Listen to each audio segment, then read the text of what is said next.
This is a community workshop for homelessness to housing. Unfortunately, our main facilitator has for our working group has a family emergency, so please bear with me. I'm not as experienced facilitator as Brenda Knight, but I'll try to do my best. So we have today 4 speakers from Alliance to End Homelessness, Cornerstone Housing for Women, and the Social Housing Registry of Ottawa, and followed by a Q&A and community conversation. And so rough timeline. So I'll do the very short introduction. Councillor McKinney is present, and she will do a short introduction and introduce the speakers as well. And so we'll probably have about 40 minutes of presentations. And we then probably, we have scheduled about 35 minutes of a Q&A and community conversation. And then a very short closing, which Daniela Weissman, who's part of our work, one of the organizers of the working group, she would do that portion. So,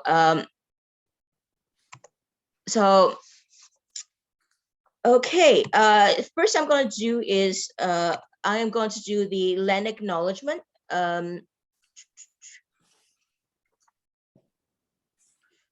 Let me move down the screens because I can see it.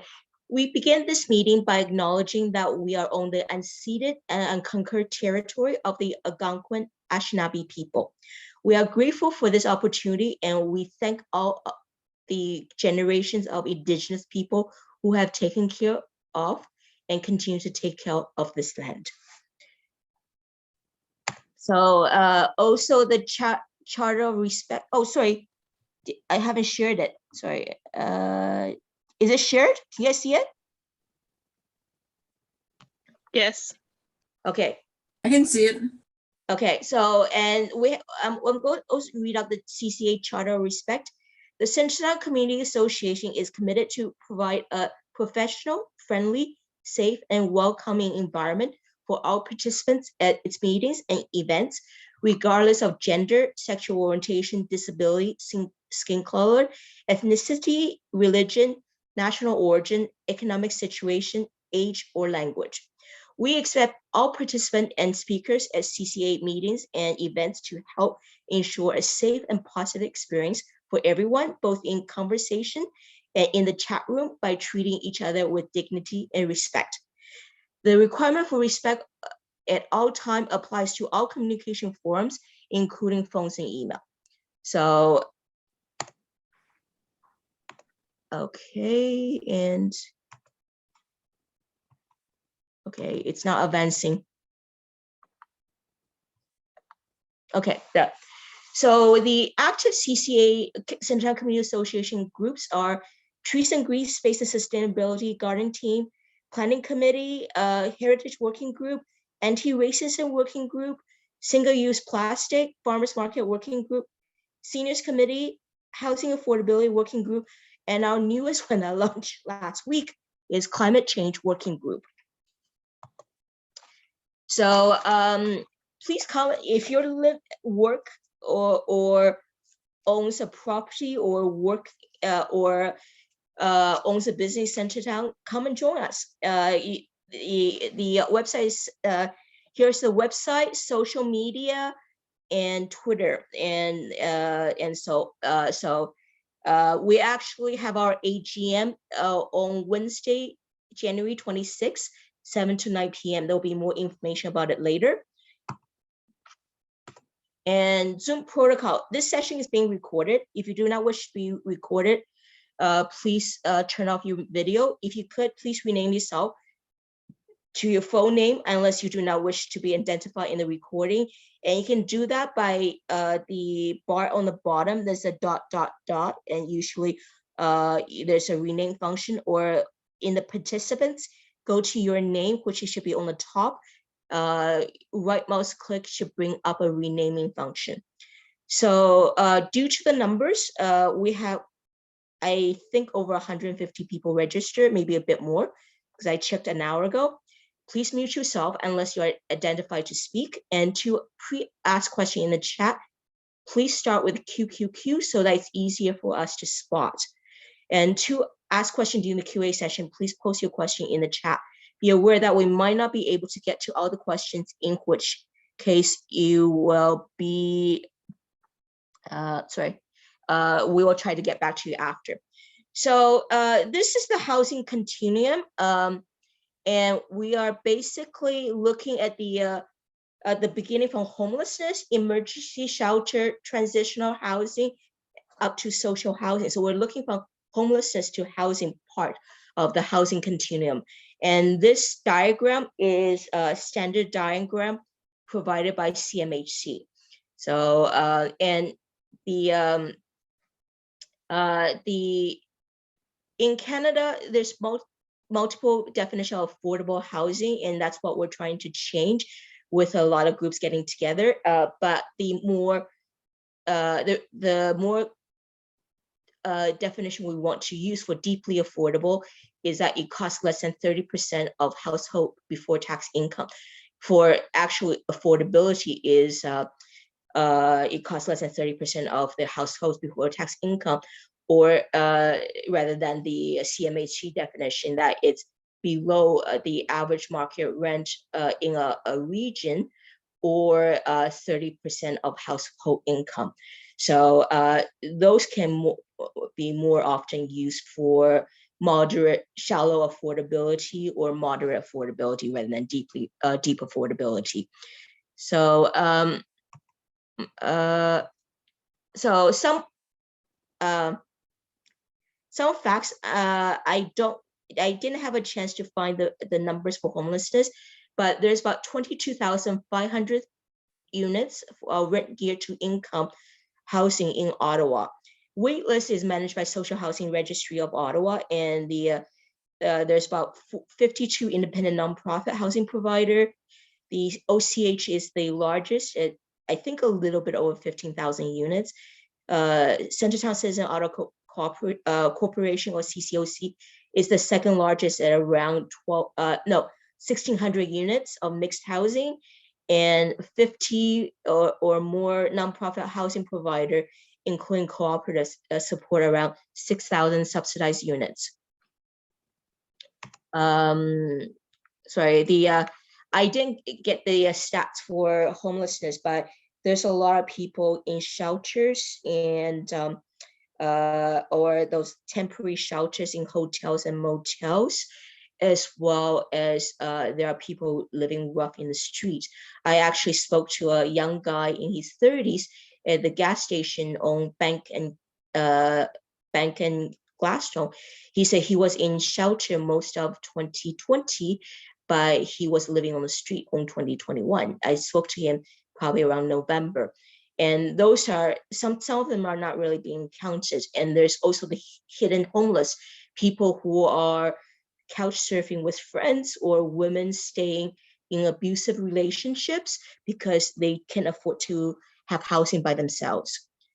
So from homeless to housing community workshop, I will turn it over to Councillor Catherine McKinney to introduce the panelists, but I want to note Eric Nichol from Yasser Naqvi's office is in the audience. So and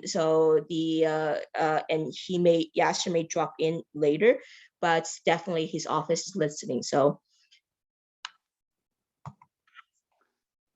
okay. Thanks, Mary. Over to me.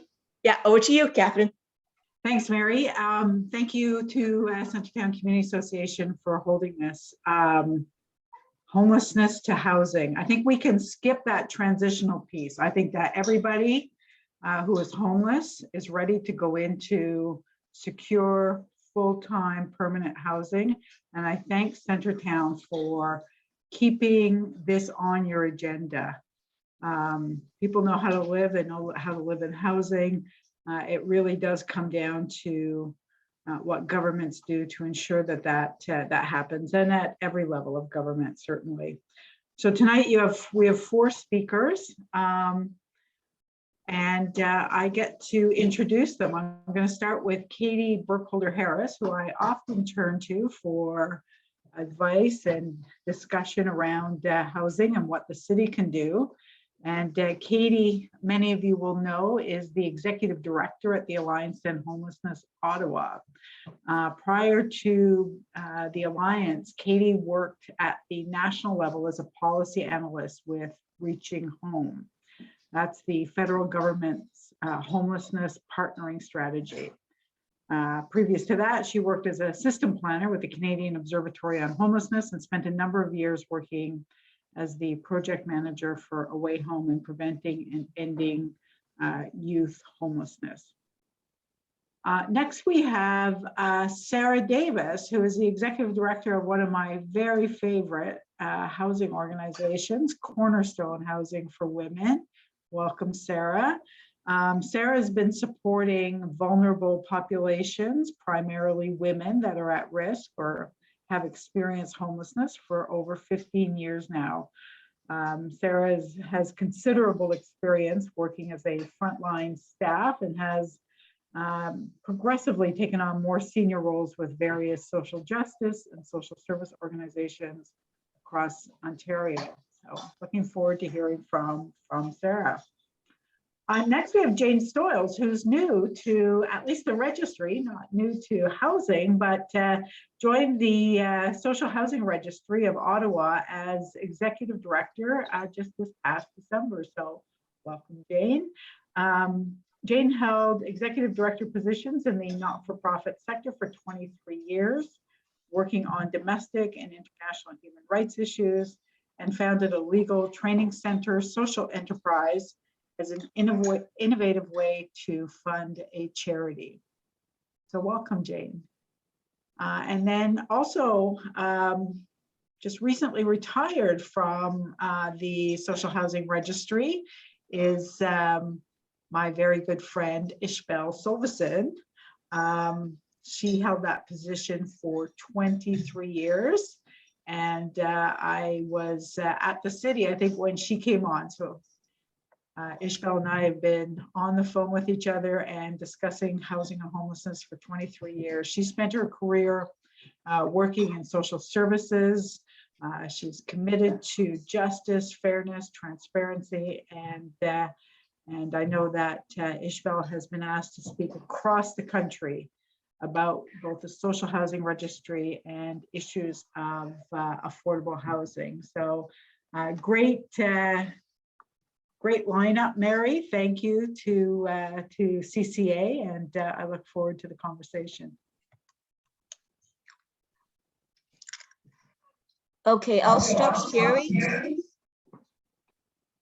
So that Kate can share. Okay. Great. And it's actually excellent, Mary, that you didn't have those stats because I have those stats. So I was like, oh no, she's going to take all my info. Thank you, Catherine, as well for the introduction. It's you say you turn to some of us and I'm like, I call you a lot about advice on what we could do next. So it's great to be working in partnership on so many of these pieces.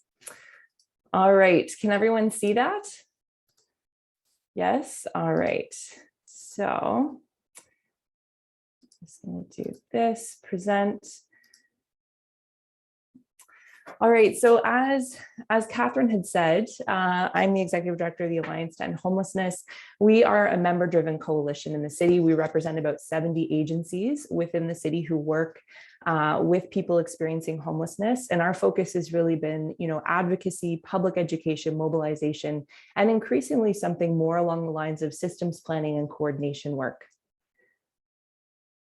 So here are sort of the basic numbers for Ottawa, but I think Mary touched on some really important points. We have about over 8,000 people every year, unique individuals who experience homelessness. 1,900 people every night stay in shelters, but to Mary's point earlier, that does not include, we have, I think right now, over 200 people who are sleeping rough that are counted. There are probably more folks who are not counted. And this also doesn't actually include the violence against women shelters. So that's a bit of a different system. So this number of 1,900 per night is actually not capturing the full picture of homelessness. And that's just people who are generally in some kind of formal system. It doesn't include, as Mary said as well, folks who may be sleeping, staying for couch surfing or things like that, where they don't actually have a safe place to go, or they're staying somewhere because there's just no options. Of that number, I think currently we actually typically have about 300 to 400 families who are experiencing homelessness in the system.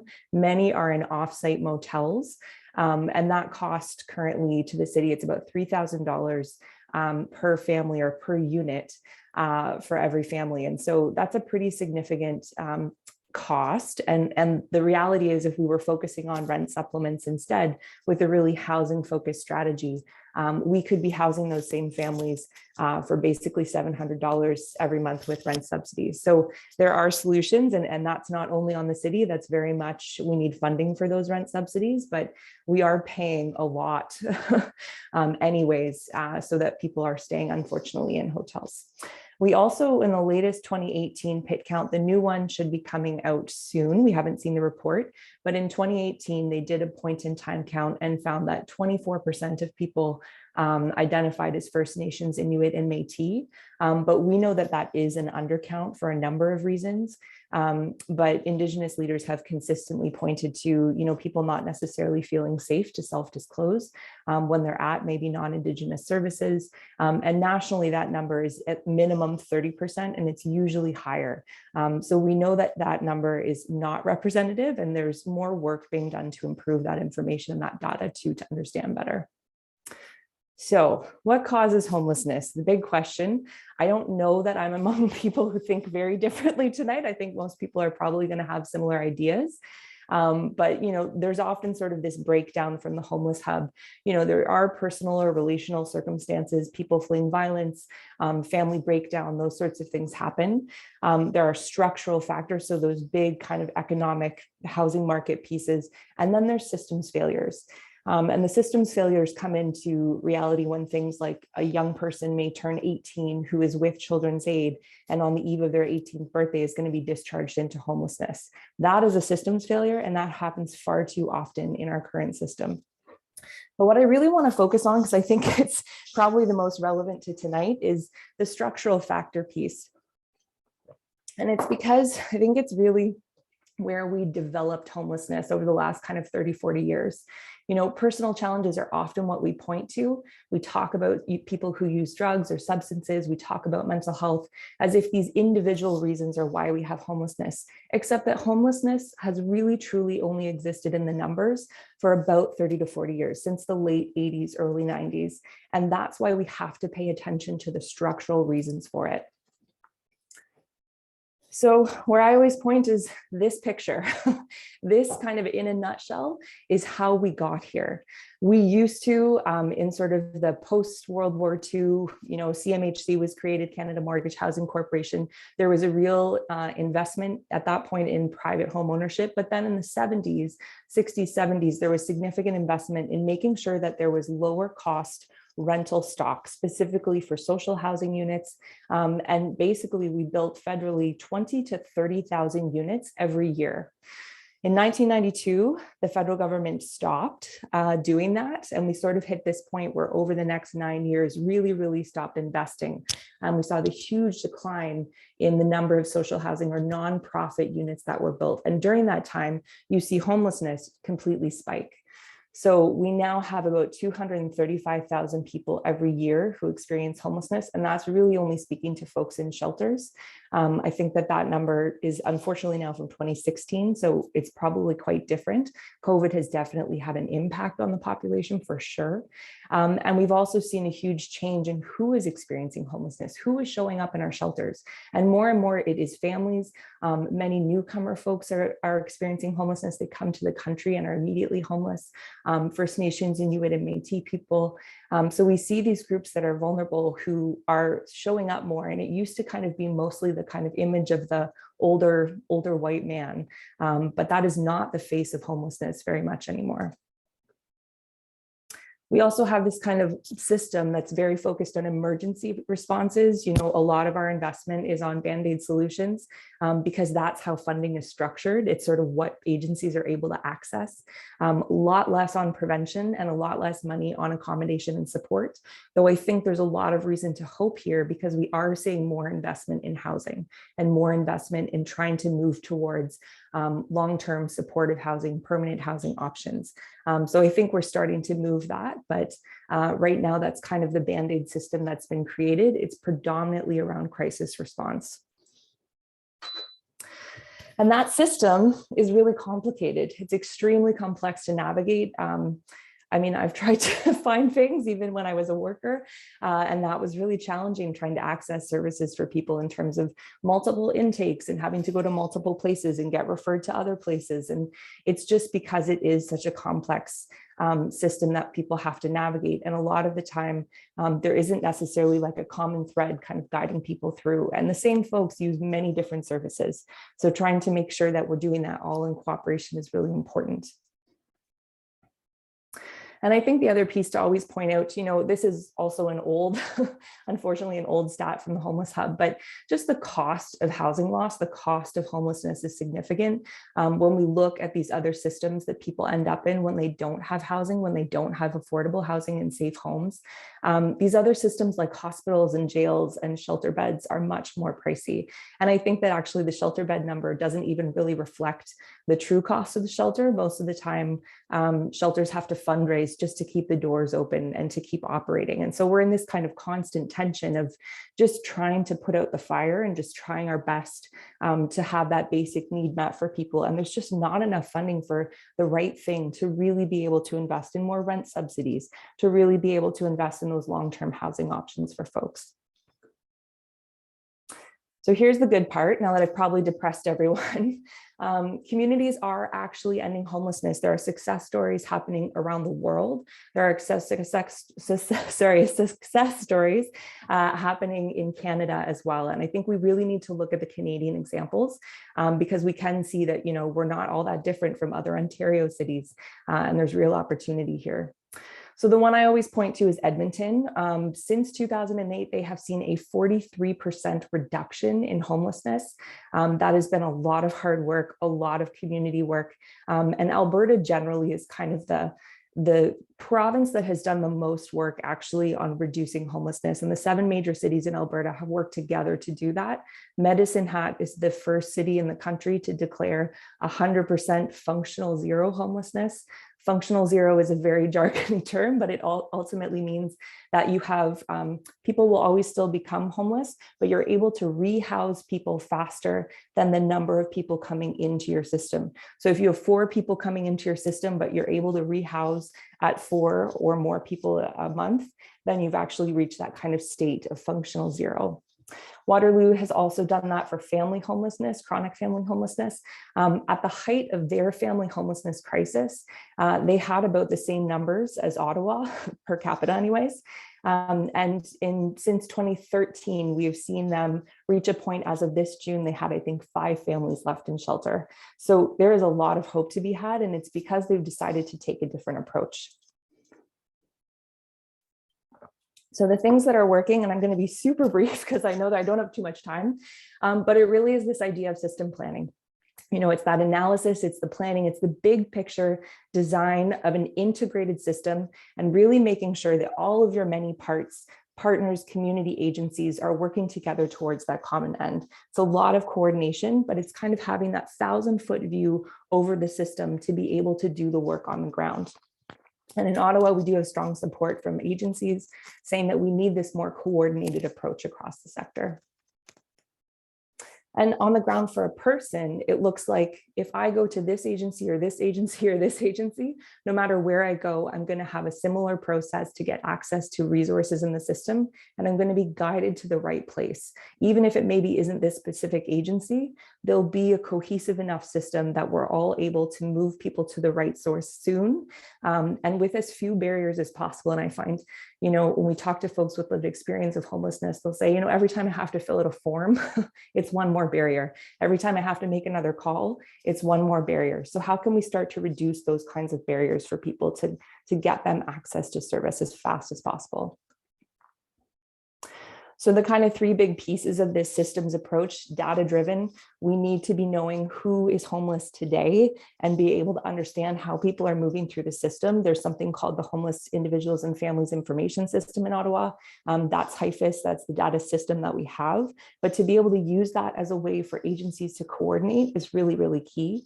And a lot of the time we work with numbers that are a year old. The point in time count is now 2 years old. We just did another one, but we can't work with data that's that old. It doesn't actually capture the fact that homelessness is dynamic and people are moving in and out of the system all of the time. Then there's obviously the system coordination work that has to happen. And finally, what seems to be working is really hyper focused on prevention. So really trying to reduce the number of people that become homeless in the first place. And that's where we've seen really good success stories, especially with Waterloo. That's what they've done, is they've really focused all of their energy on prevention and seen significant results, even within a very short time. London, Ontario is doing similar work right now on that as well. So I always like to finish this with culture eats strategy for breakfast. We can have the best laid plans, but this is actually about changing how we talk and speak and think about homelessness. And I really encourage people to start speaking about it differently. First of all, it's not unsolvable. It is a solvable problem. We haven't had homelessness forever. We do not need to have homelessness forever. The second piece is that it is a systems issue. If we keep trying to fix people, we're not going to fix homelessness, because homelessness is functionally a systems issue. And the piece that I think does resonate a lot of the time with policymakers certainly is that ending homelessness is much less expensive than maintaining a crisis. So I really try and dig into that when I speak to different groups that are working on this. So I will finish there, and thank you so much.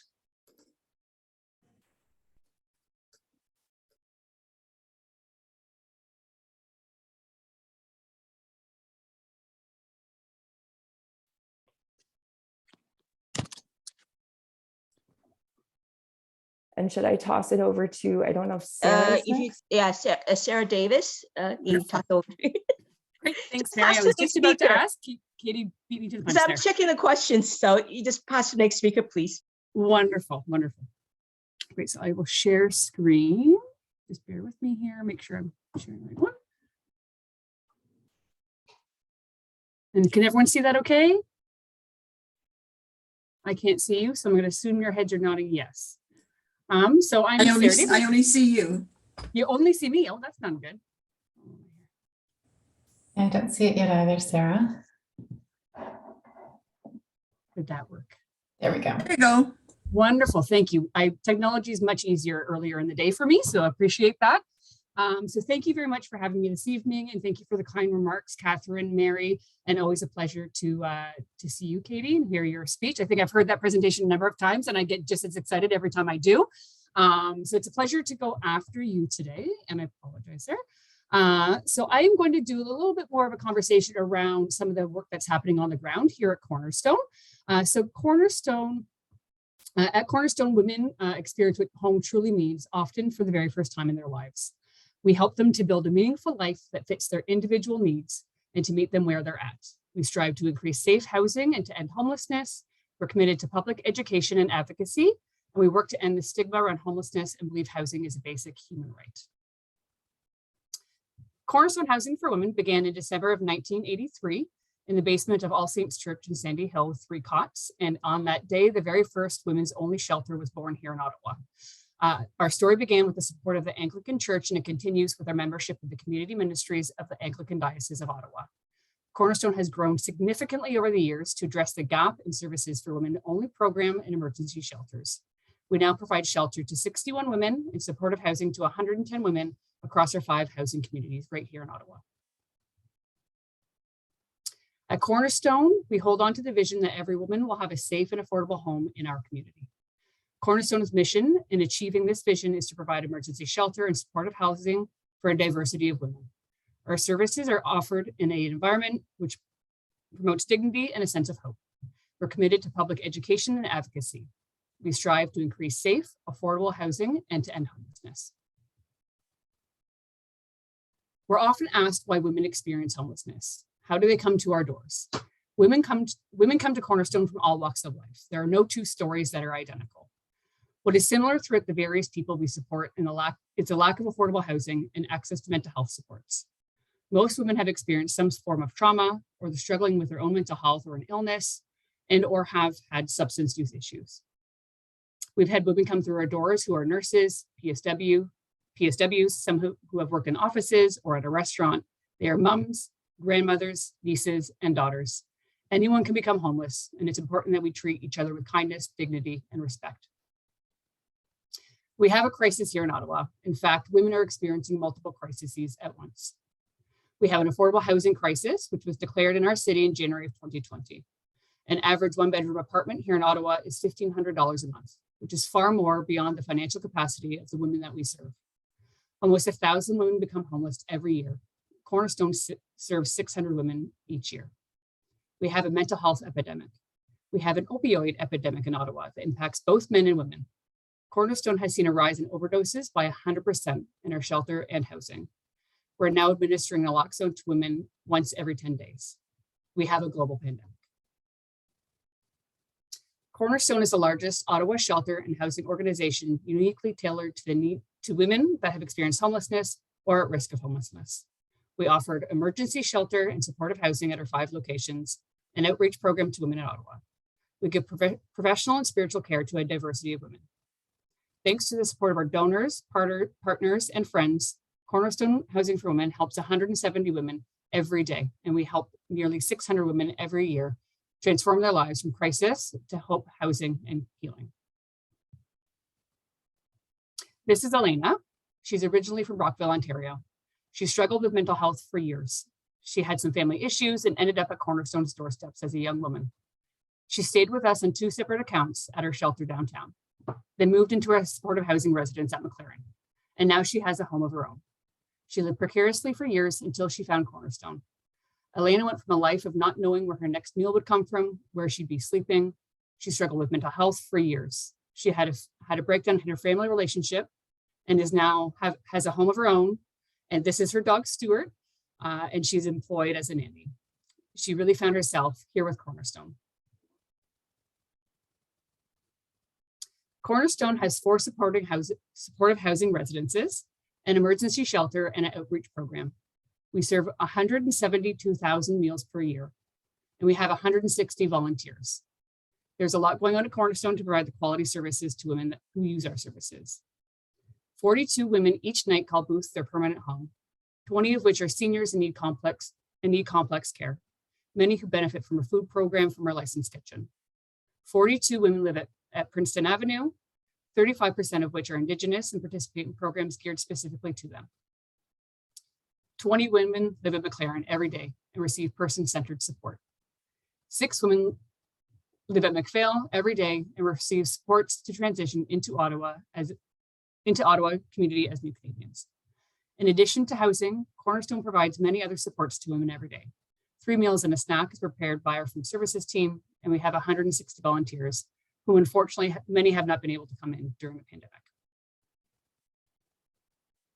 In addition to the programs listed here, Cornerstone provides many services throughout programming, including individualized case management support, and it's offered to each woman. Case managers work with the women to prepare an individualized plan to meet their needs. Based on the needs identified by those individuals, they can receive support such as housing support and housing search, getting women into housing that fits their needs and their budget so they can live independently, substance use and harm reduction supports, standing with women through the lifelong process of overcoming and managing substance use disorders, recreational and mental health and spiritual supports, healing women's hearts, minds, and souls. Indigenous cultural supports is provided in partnership with Minnewacan Lodge, education and employment supports, as well as our food programming. Our women's shelter has been relocated to 2 different facilities throughout the COVID-19 pandemic, not including our original shelter at O'Connor. In December of 2020, Cornerstone temporarily relocated from our O'Connor location to a larger facility at the Friel Distancing Center in the University of Ottawa. And this was to support more women. We went from providing shelter to 61 women to 125 women in merely a few months. In June of 2021, Cornerstone worked with the City of Ottawa to move our shelter to the Heron Physical Distancing Center as the Frio Center was no longer available to us. Cornerstone had room to support 107 women at this location, and we did so most days and nights. Cornerstone returned to O'Connor just a few weeks ago. Cornerstone is working with the city to find more affordable housing solutions for women experiencing homelessness. Our emergency shelter will meet women where they are at. We provide essential needs such as nutritious food, personal care items, and shelter. Nobody wants to be homeless. Women find themselves at our shelter for a variety of reasons: more affordable housing, accessible housing, fleeing trauma, fleeing abuse. In addition to case management support provided to our clients at our emergency shelter, volunteers and staff also help to run the programs for women. This is Jackie. She's one of our employees, and she's worked on the front lines for over 15 years and proudly runs a bingo every Sunday night at the shelter. And in Jackie's words, although COVID-19 has been difficult, I like coming to work every day because the women I work with make it worthwhile. We greatly miss having the volunteers to support the staff and the women. Bingo is one of the limited activities we can do for the women, and they love it. The women have a great time connecting and coming together and supporting one another during these difficult times. Volunteers get to know the women on a more personal level. Some volunteers come in to help prepare food and cook meals together. Others come in to run fun recreational activities like paint nights or game nights. They find it very rewarding to have the opportunity to get to know the women on a more personal level. Booth Street Residence was built in 2010 and provides 42 women with permanent supportive home of their own. The Booth Street program is unique as we provide 2 separate programs under one roof. Our residential services program, which is also known as our Aging at Home program, includes 20 units that are geared towards supporting senior women with a permanent stable home. The health and mental health supports provided in this program are offered by Ottawa Inner City Health. There's a nurse on site 5 days per week and client care worker on site 24 hours a day. The program also includes personal care supports, medication management, and a meal program.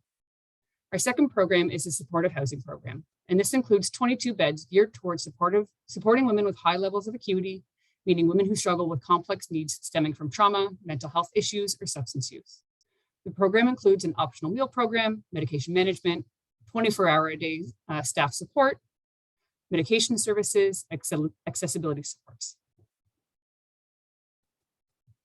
Princeton Residence is our newest housing community, and it's located in Westboro. We recently opened in 2018 and provide 42 women a permanent home of their own.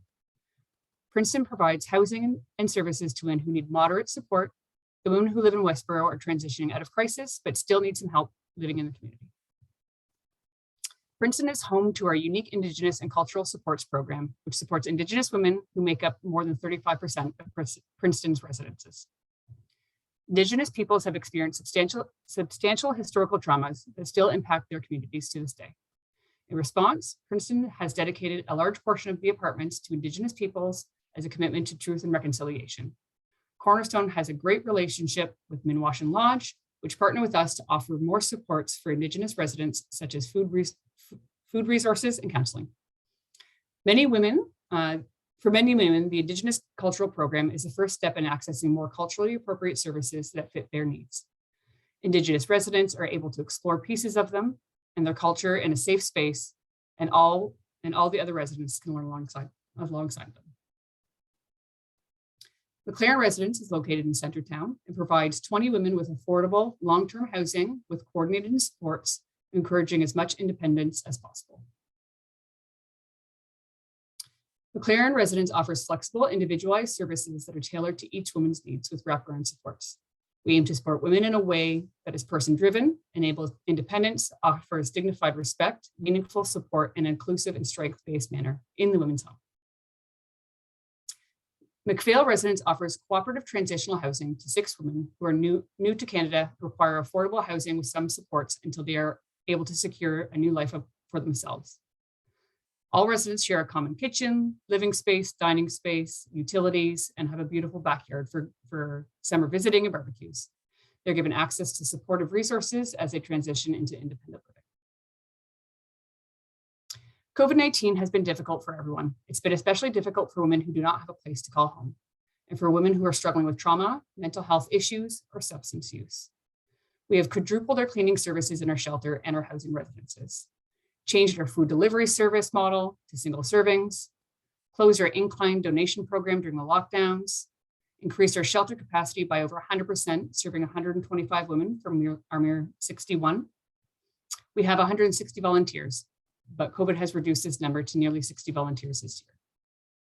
These programs cost Cornerstone an additional $500,000 per year. We expect to keep many of these pandemic changes post-pandemic. The need for support has greatly increased. I want to highlight a few of the, provide a few highlights from the UN policy brief, the impact of COVID-19 on women. Across every sphere, from health to economy, security to social protection, the impacts of COVID-19 are exacerbated for women and girls simply by virtue of their sex. Compounded economic impacts are felt especially by women and girls who are generally earning less, saving less, and holding insecure jobs or living close to poverty. The health of women has been adversely impacted through the reallocation of resources and priorities, including sexual and reproductive health services. Unpaid care work has increased with children out of school, heightened care needs of older persons, and overwhelmed health services. As the COVID-19 pandemic deepens, economic and social stress coupled with restricted movements and social isolation measures, gender-based violence is increasing exponentially. Many women are being forced to lock down at home with their abusers. At the same time, the services to support survivors are being disrupted or made inaccessible. All of the impacts are further amplified in the context of fragility, conflict, and emergencies where social cohesion is already undermined and institutional capacity and services are limited. Most of the residents and staff are vaccinated. The women who use our services continue to amaze us with their resiliency as they see the silver lining in everything else that is going on in their lives. We normally have 160 volunteers, as I mentioned earlier, and the volunteers that have not been able to be here with us are supporting us from the sideline. We look forward to having them back into our programs as soon as possible. We have nearly 100 staff to provide quality care and programming, and our staff really have been heroes during this pandemic. Our community and donors have continued to support us at every turn, and we couldn't be more grateful. We wouldn't have been getting through this pandemic without them. We need to fundraise $1 million in 2022 to maintain our operations, and we're optimistic we can do that together. We can't do any of this without the support of our community. You're the reason we have hope, and you're the reason more than 100 women have a place to call home. You're the reason we have a community full of passionate supporters. And there's a number of ways you can continue to support the increasing need of women in our city. You can host a fundraiser, send a monetary donation, sign up to volunteer, send gift cards, donate an item, or visit our facilities, or leave a gift in your will, and many more, all while respecting COVID-19 restrictions, of course. And thank you for the time this afternoon and this evening.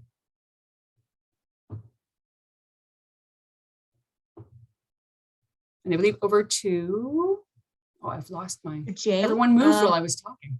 Jayne, do you want me to share your presentation, or are you going to share your own? If you don't mind, Mary, that would be great. Okay. Just I have a small screen, so I'll be able to see people instead of just seeing my own text in front of me. That's great. Yeah, I have it up. Give me a second. So I need to activate it. Yeah, maybe while you're doing that, Mary, just in the interest of time, I'll get started. Oh, there it is. Thank you. That's great. Yeah, so I'm just really happy to be with all of you this evening. We're talking about such a critically important issue for our city and for the country. And I know this is a community association organizing this that's very active and engaged, and understand there's other representatives of other community associations as well. So it's great to have that opportunity for some cross dialogue. So as was said at the beginning, I've been with the registry just since December, and I really appreciate having been invited to join in the discussion. I'm going to provide you with some basic information about how the Social Housing Registry of Ottawa works. And then you're going to get a wonderful opportunity to hear from Ishbel Solvason about the registry. She can give you a high-level perspective after I give you some basics. And really, Ishbel is the history of the service itself. She drove the creation of the registry from the early 1990s, working with a group of social housing providers and community advocates in Ottawa. They had this idea, they formed a steering committee, and they started working with community housing providers. Mary gave the number at the beginning that there are 52 housing providers. And so at the beginning, there was just a small group that decided to integrate their lists. And then, of course, more and more joined after the social housing registry was incorporated. So it's really in the interest of those seeking affordable housing, rather than having people going separately to all the individual providers and with those forms that Sarah was talking about, all those barriers. At least within this system, we can have coordination in one place. So the province, I guess, just to sort of explain how our mandate works, the province gives municipalities like the City of Ottawa this mandate to be what's called the service manager. And that means the city is to ensure that there is a centralized social housing waiting list. But in Ottawa, because of this prior work, the social housing registry had opened its doors in 1998. It was already operating at that time. And so the registry has an operating agreement from the city to offer this service because it was already set up and doing the work. And so we're unique in the province in having a community-based system. And we're also unique in providing a number of different, providing access through one central place to a number of types of housing. So that includes, as is in the chat, RGI, rent geared to income. So people waiting for those units, they pay 30% of their income in rent and the rest is subsidized. And most of the waiting lists focus on that. But in Ottawa, the central waiting list also includes access to below market rent housing programs where people pay 70 to 80% of the rent for a particular neighborhood, as well as supportive housing. So that's example places like Ottawa Salis that is supporting people moving to independent living, but who have in-house staffing with mental health supports.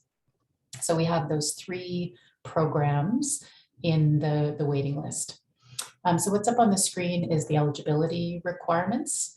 Fairly basic in a way, just somebody in the house, in the applicant's household has to be 16 or older. They need to be Canadian citizens, landed immigrants, or either refugees or refugee claimants. No one can be under a deportation order to leave Canada. No one can be convicted of an offense, but only in relation to rent geared to income assistance. It's not that no one can be convicted of any other offense. And there's a couple of other relatively minor requirements that are listed here. And it's important to know that people are normally placed on the list in a straight chronological order on the basis of when their application is activated. Once they have, all the necessary forms have been received and the file is activated, but there are also priorities given for certain groups that allow them to get moved up the list to be housed against ahead of others. So if you want to move to the next slide, Mary, the first ones are provided by the province. And there are just two, that's it there, exactly. So these are just two priorities that are in provincial legislation. So of course, that means they apply to all areas of the province. The first is a special priority for people fleeing domestic abuse situations or human trafficking, as well as, those two situations mean that people who meet the criteria are given the highest priority to be housed. And the only other priority that the province sets is an overhoused situation. And that's often because of a change in family composition. The client or the clients are in a unit that's bigger than they're entitled to. So they become a priority to move into a smaller unit so that others who need that larger size unit can be appropriately housed because there aren't as many of those units. If you want to move to the next slide, Mary. And then the municipality is allowed to add more priorities. Provincial legislation allows that. In Ottawa, there are 6 of them that are up on the screen here, and they provide local priority access status, again, to get moved up that waiting list. So in addition to the 2 I mentioned for the province, there are these 6 others. So if someone is homeless, and that's specifically defined as meaning living with a shelter, not with a friend or couch surfing, and as has been pointed out, that is a whole other group that also needs housing, but the directive defines homelessness this way, as living in a shelter. The second is where there is a life-threatening medical condition But again, with particular requirements where the move in housing will remove the life-threatening part of the condition. So it's not just when there are medical conditions that people are dealing with. There's a third one called urgent safety. So that's something other than the domestic abuse or human trafficking situations that are in the provincial priority that I mentioned, but when there are other forms of family abuse, or if there's an extraordinary threat from a non-family member. Then we have a priority for people who are in a rent geared to income unit and are being displaced because of something that's happened in the unit. It can be a fire or a flood, or their unit is being converted from a rent geared to income unit. There's what's called in situ, where people have been paying market rent, living in a social housing provider unit, but they've had a significant drop of income and now they need rent geared to income. So they're going to get a subsidy where they pay 30% of their income, as we were talking about, and they're going to stay in the same unit with that additional subsidy. So they're among the priorities. And then finally, a more positive situation than any of those, where someone has been in supportive housing, for example, where there has been live-in mental health support, but they no longer need those supports and they can move into standard rent geared to income housing. So these priorities are there to ensure, at least in a few ways, that people with the greatest need for housing can be identified and led up to the front of the line, so to speak. On the other hand, there are so many circumstances that people are facing that are very difficult, so many people in need. And so we are very strict about the criteria for eligibility for all of those priorities that I've just run through and the required documentation to qualify for them, because that's legislated, but also because someone else will wait longer as a result of that priority being granted. So it's really a serious matter and a very serious decision as to whether someone will get that priority or not. And this is the last slide with just a few other important elements of understanding how the registry works. So the first one is one that is a change made by the Ford government. It applies again across the province.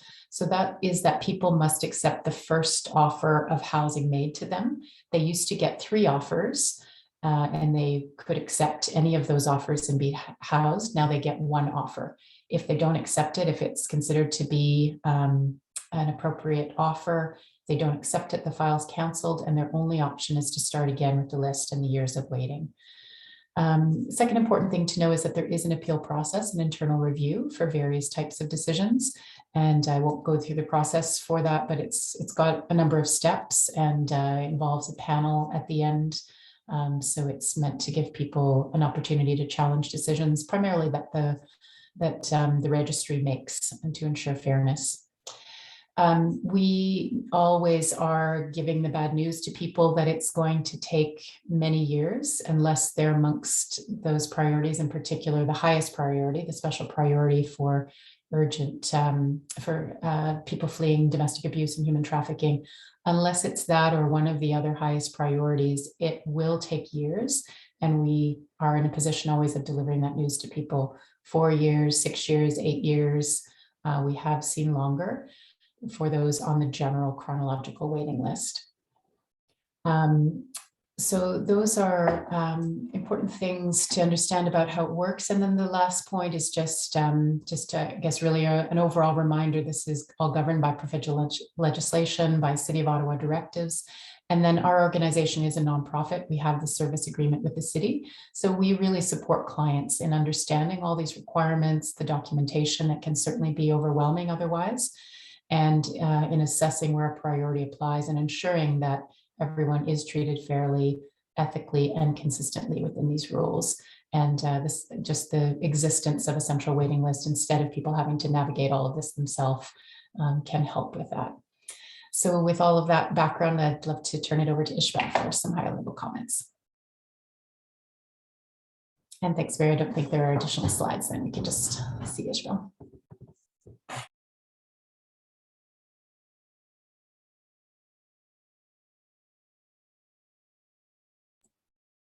I think you're on mute-ish.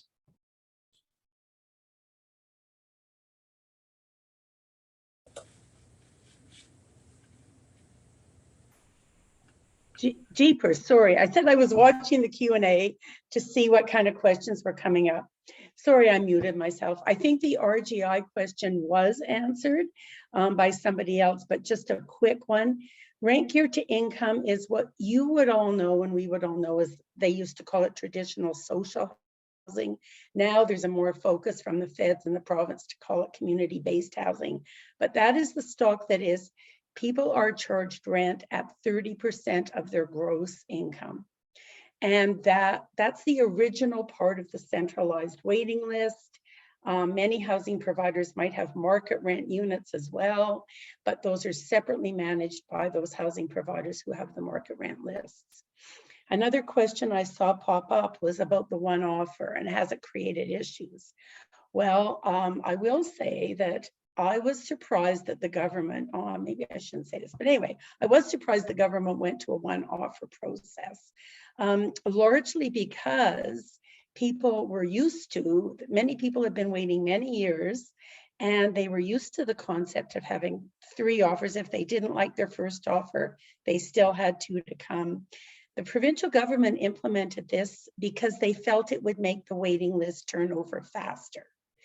The reality has been that they implemented it and then COVID hit, and very few people are currently moving out of rent geared to income housing because A, the rents are rising in private market, where are you going to go? And B, it's not a good time to be moving for many families, especially enhanced by the epidemic and the pandemic. So the one offer was implemented at a time when even fewer people have been moving out. We've noticed for the last 3 years on the waiting list, a reduction every year of the number of people housed off that waiting list into rent geared to income housing. And that's simply based on supply and demand and people not moving out, right? There has to be a vacancy for someone to move in. Even if you're given a priority on the waiting list, you still have to wait for that vacancy to come up.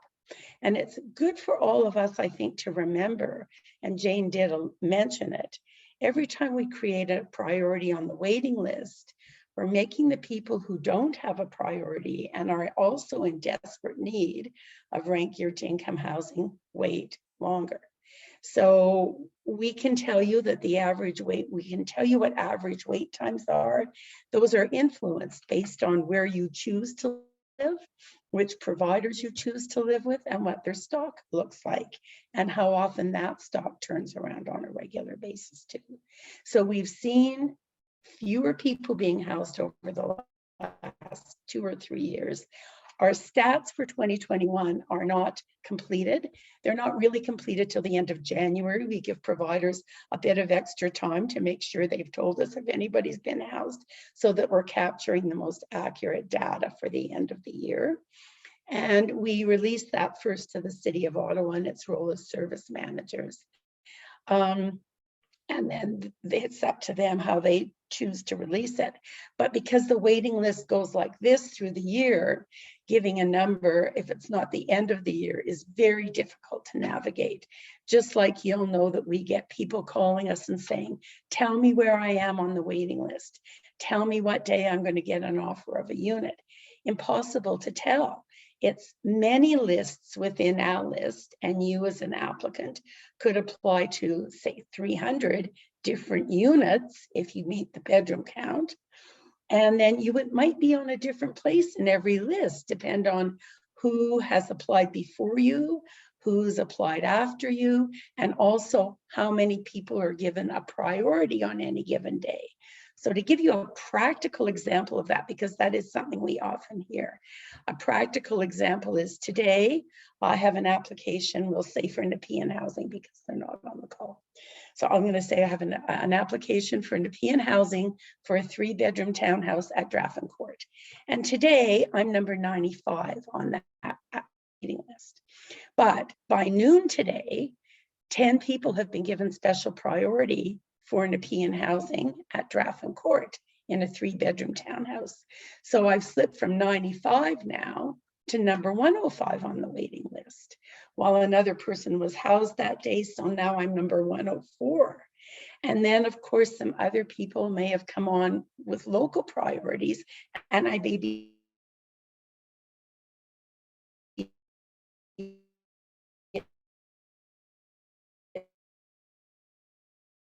These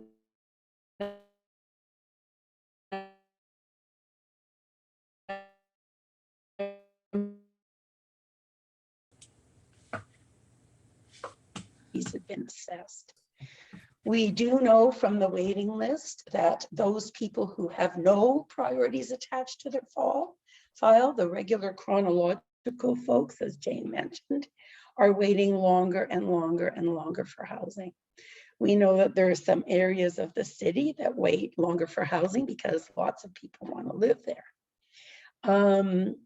And we know that getting a priority means that you get advanced on the centralized waiting list. So you see, oftentimes we will see at the registry people who have a local priority already, and they're trying to get another one because they think having two might give them more chance of getting housed faster. Once you have a priority, you don't need two. You're all equally advantaged on the waiting list. I just saw a question come up about needs-based vis-a-vis chronological. I think when the government moved in 2000 to have a chronological system modified, saying that the longer you've waited on the waiting list, that you'll be housed faster. And then they created the two provincial priorities to lead that list. And then in most municipalities, they did create some local priorities. In Ottawa, some of you may remember there were massive consultations with the community. Certainly Councillor McKenney, you'll remember this. Massive consultations with the community have taken place over 3 separate times in the 20 years since the province downloaded to the city to look at what kind of priorities we should have in Ottawa that would make the waiting lists work. These were endorsed by council, and they do get used fairly frequently, and people do move quicker. But you know, if nobody's moving out, those wait times are extended longer, and that's clearly been the experience of the last 2 years. People say, well, what can you do about it? Well, we could indeed press governments to invest in creating true rent geared to income housing. Most of the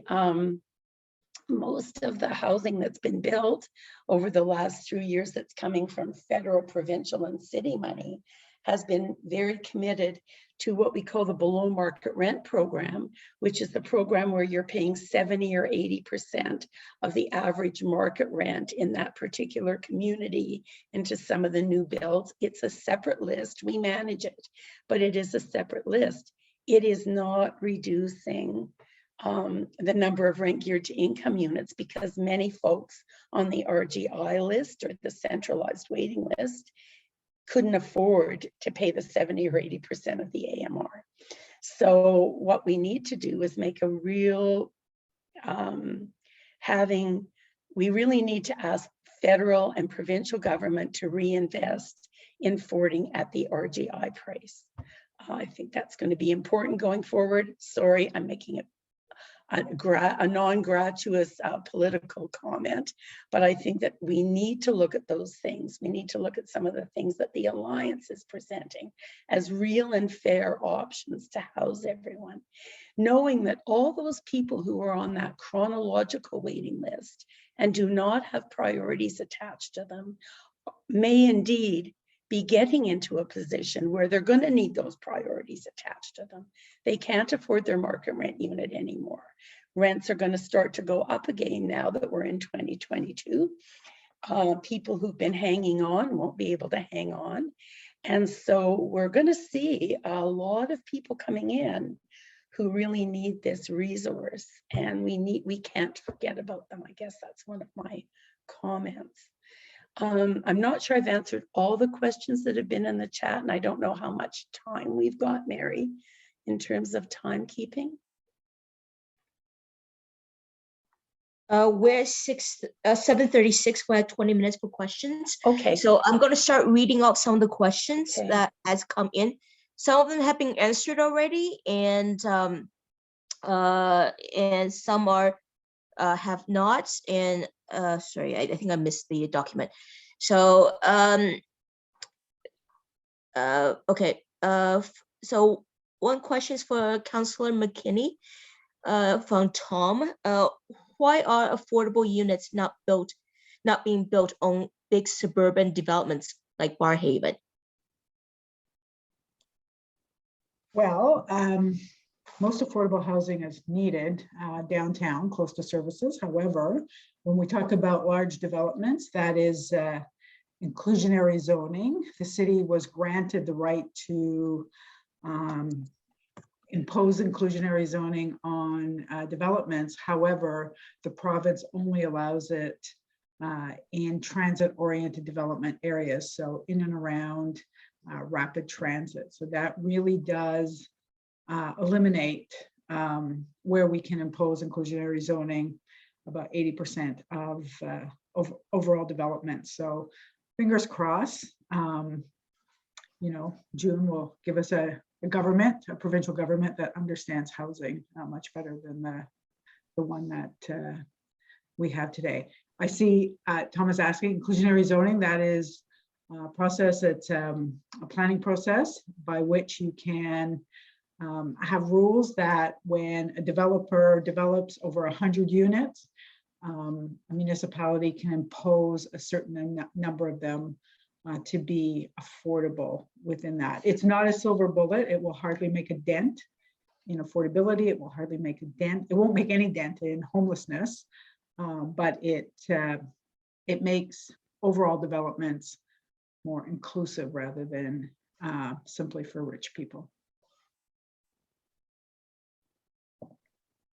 Okay, and another question is for more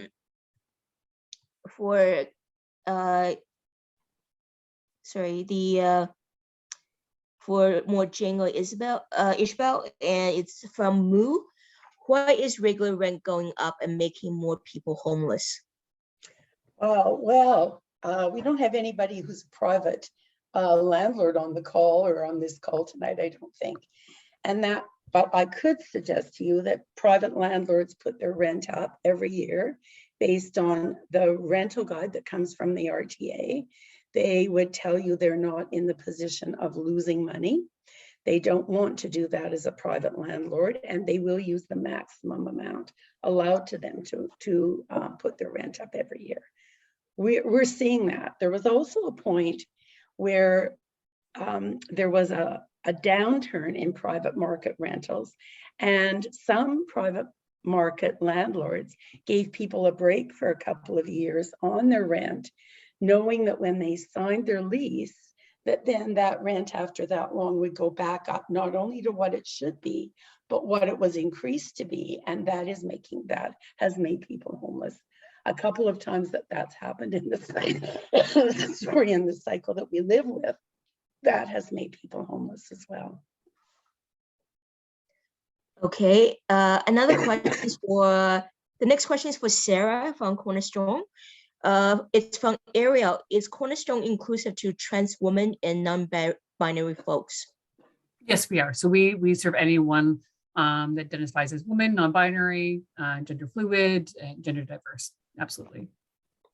Okay, let's just do the other question for you as well. Tom, is there, or anybody can answer, is there a shelter for women and kids? The city offers support to families if it's single mothers and children that are fleeing domestic violence. There's VAW specific shelters. Cornerstone offers emergency housing to any woman and single women. Unfortunately, we don't have the capacity to take children, but VAW shelters do offer support to mothers and their children, as well as there are other city supports for families that are experiencing homelessness. I think Harmony House is one that does one of the women's services. Yeah, one of the ones. Yeah, women's services that include kids, I think. Yes. That's second, you're right, that's second stage housing, right? So you've come out of the violence against women shelter and you're going to second stage housing while you wait for your longer term permanent housing. Yeah. Okay. Okay. I'm trying to balance the different, a lot of people ask multiple questions. So I'm trying to get people who ask more single questions first. Matt,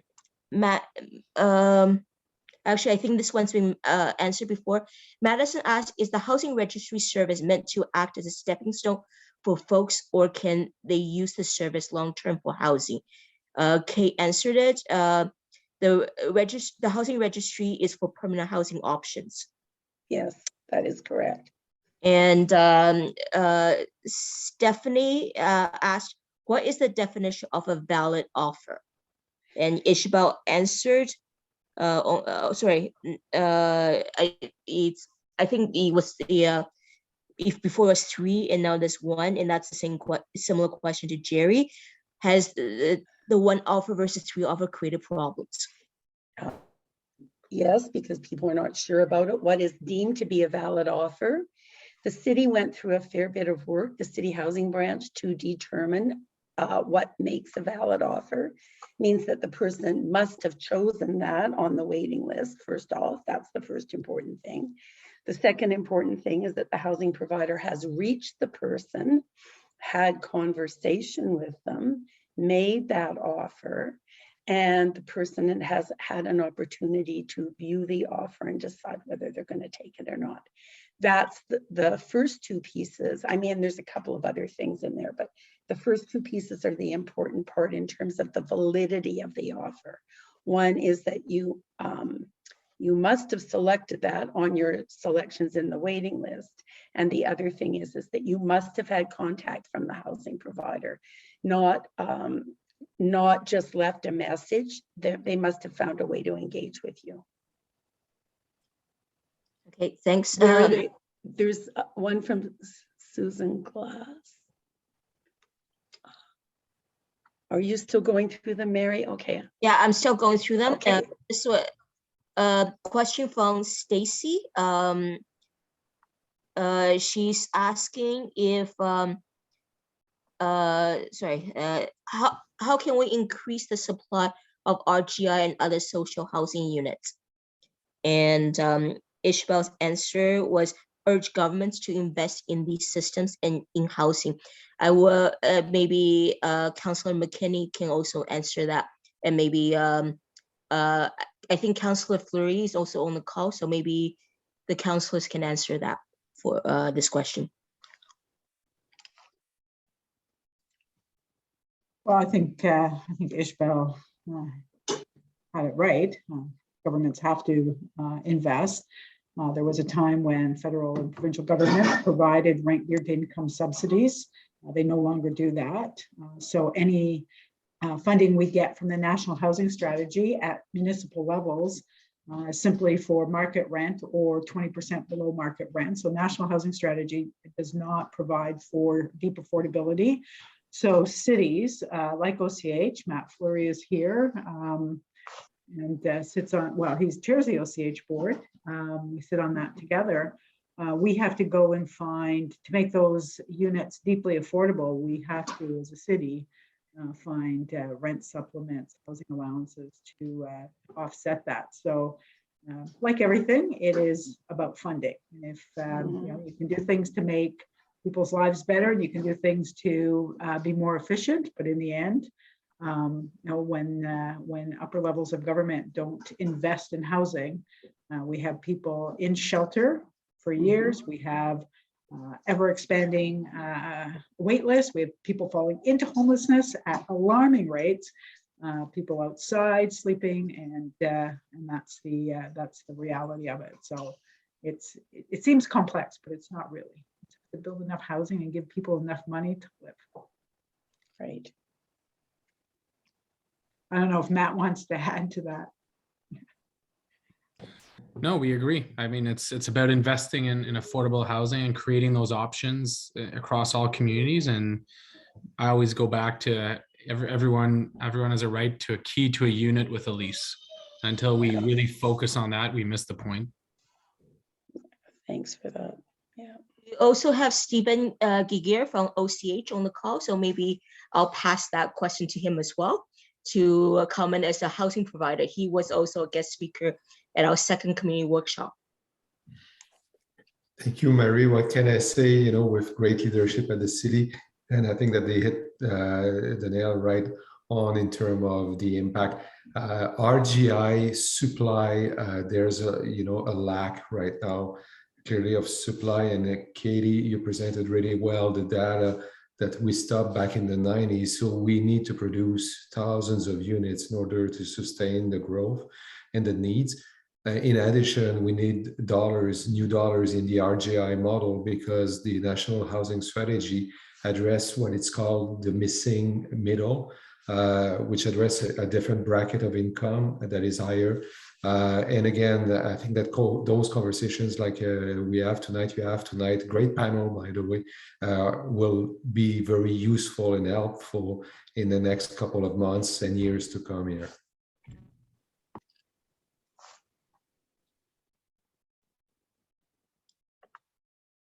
Okay, I'm going to reframe a question slightly.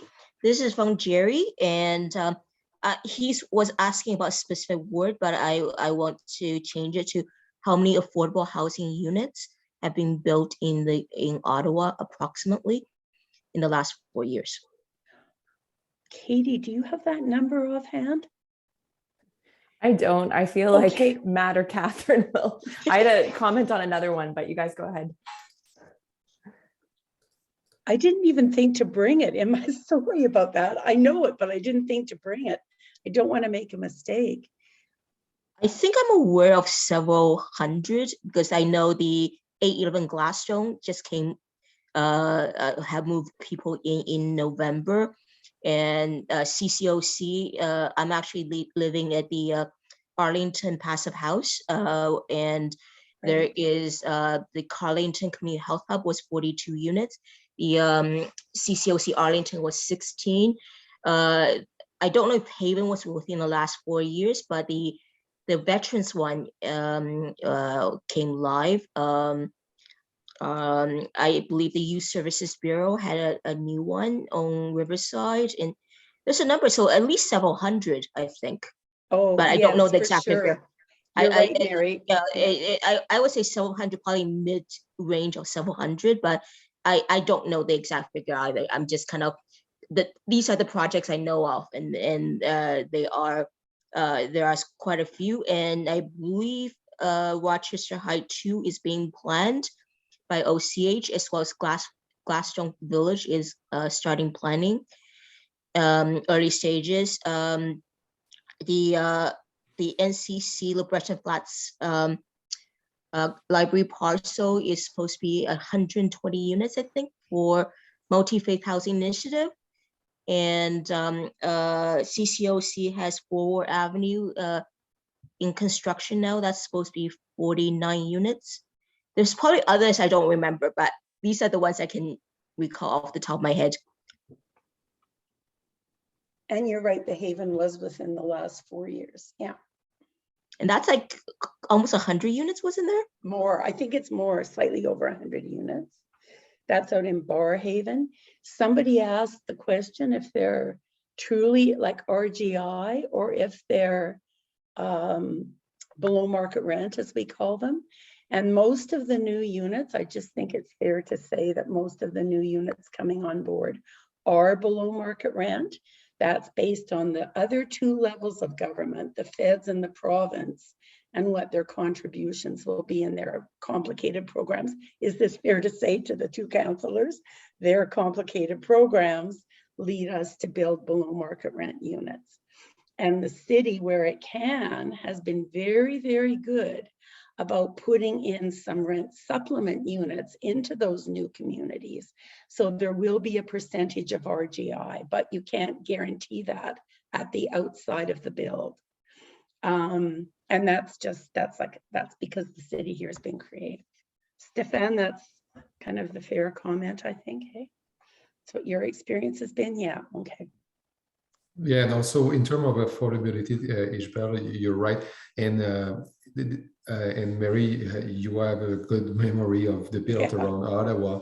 But if we can categorize, we have seen a lot lately around those programs around the National Housing Strategy, which is the below market rent, 80% to 70%. and of the average rent and or income in the area, depending on the program. Supportive housing also, we have seen a few, Salus and others have built, and the Youth Service Bureau, as you mentioned, Mary. But again, and I think that it has been mentioned a couple of times, the RGI program is not existent as per se. So the places that we have are the places that we make available by attrition when people are leaving. So again, it's important, and maybe Ishbel, back to you, a question is, with the list that you know, how many new homes would be required to alleviate that list? Well, there's about 12,000 households on the waiting list as of today. Let's just say 12,000 households on the list. So building 12,000 households is going to take quite a bit of time. There are various tools in the toolbox around that. Councillor McKenney mentioned, like housing benefits, portable housing benefits. That's one of the tools in the toolbox. You would not have to build 12,000 units. But we've often had conversations that if you built 6,000 new units over the course of so many years, and then had portable housing benefits as a program, a systemic ongoing program for the rest, you would probably reduce the waiting list by 50%.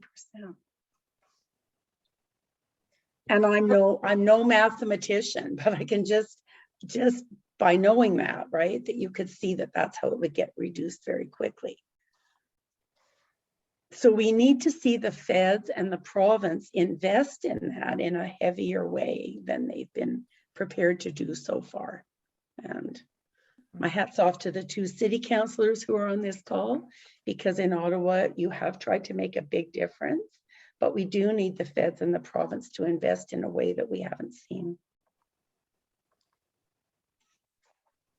Okay. So there's a question down here. Yeah, I'm going to combine a few questions. There's a question related to what the what red tape and so on can be reduced, or what subsidies are available to nonprofit housing, or what costs can be reduced by the government to able to fund more nonprofit housing. So it's kind of a two-part question,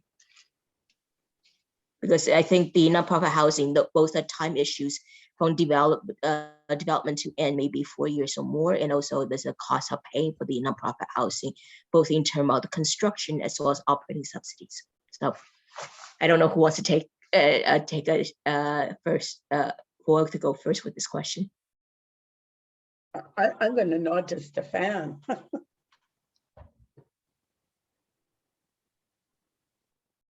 You have a great panel here. I think that Katie has a lot to say about, you know, what tools can be built here. Oh, no, thanks. Well, it's interesting. I think I might touch on it. I'm not sure I'm going to be answering the question super effectively, but I think one thing, you know, we're predominantly talking about nonprofit housing, right? And funding for that deeply affordable stuff. And ultimately, housing is a human right. You cannot leave a human right up to the private market. It will never meet human needs. Right. So we have to have deep investment in nonprofit housing. At the same time, we're losing nationally 15 units in the private market that are sort of those lower cost units for every one nonprofit affordable unit that's built. That was between 2011 and 2016. I suspect that number is going to be worse because we have a housing market, as we all know, that's gone up by about 30% nationally in the last year. It's lucrative. And so there has to be a piece significantly on the regulatory mechanism within the private market. It's so detached from income that we no longer have balance in that housing market. So what are the tools we can use for balance? And I think that's one piece. And one thing I point to, which, you know, the federal government, while investing in the national housing strategy, you know, most pensions are investing in real estate investment trusts, right? Which are investment trusts of affordable housing. So as much as the one hand is trying to help the housing crisis, the other hand is feeding that crisis significantly. And so we have to also address those kind of systemic pieces in order to do the kind of root of the problem stuff. So I think there's those kind of things. I mean, I agree with Catherine. I don't think inclusionary zoning is going to bring a whole lot of new units, but what it can do is help to decrease the price of land over time. Because if you have to capture affordable units in your pro forma when you actually submit or purchase land, if you have to compensate for affordability, it actually starts to mean that your price has to come down when land is sold. So that's one thing that I think could be valuable. There's all kinds of, lots of discussions on development costs and how we could make that process work, or can we give tax incentives? So what can we do to the private market that helps to create a context where it does become more logical for private developers to be able to provide affordable housing? But they're still for profit, so they're going to always need to make profit. So what are the things we do to kind of couch that and make it so that we are having a more balanced market? And if we were seeing land price reductions, we would also see more nonprofits be able to get in the game. And I think nonprofits have done a phenomenal job at really starting to move towards building more housing, but it takes a lot of money and a lot of energy. And so often something will come on the market, and to put together an application for development is a lot of work and really tough for a nonprofit to take that task on. So I don't know if I've answered any questions, but I'll get off my podium now. Can I just throw in too that in Ottawa we have a newer based group with the Land Trust, which is, I think, going to see gains over the next few years. That's if there is land that is available, that it would be able to be purchased by the Land Trust. And this is a very simplistic view of it, but then held in abeyance until there was a program that would be able to be invested in for build. So the Land Trust is very new in Ottawa. There's been a committee working on it for quite some time. And I think that we're going to see it grow and really start to take some highlight over the next couple of years.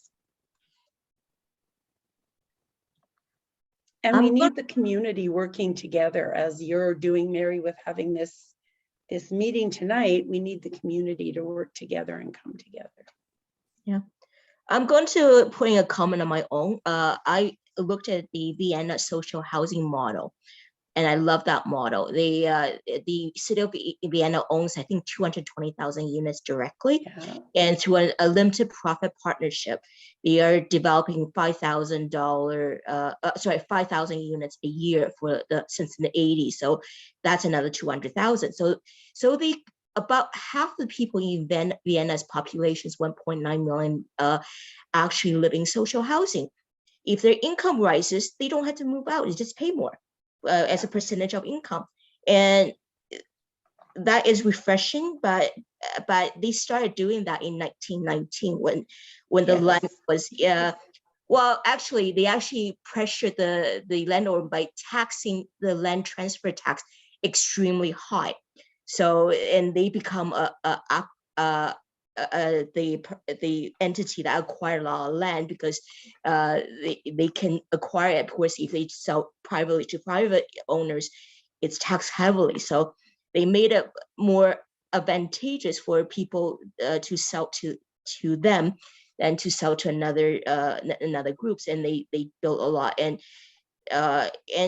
I looked at it. They have ones with swimming pool, like tennis courts. It's actually pretty nice housing, and it's not what we expect of the more ghettoized social housing in the States, So maybe we need to look at new models and look at other countries who's doing great things.